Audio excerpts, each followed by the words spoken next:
सगळं परफेक्ट झालं की मग सुरुवात करेन हा विचार ऐकायला साधा वाटतो, पण तुमच्या आयुष्याला थांबवणारा हा सर्वात मोठा विचार असू शकतो.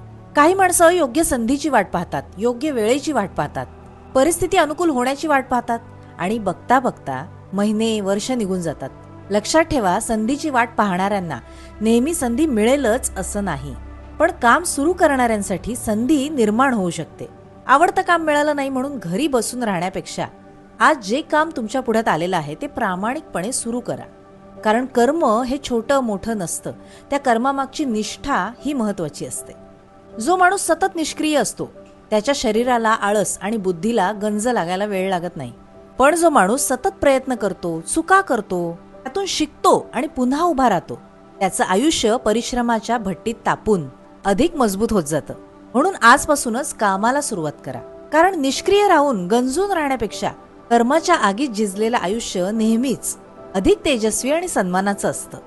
योग्य वेळेची वाट पाहू नका, तुमच्या कृतीतूनच योग्य वेळ निर्माण करा.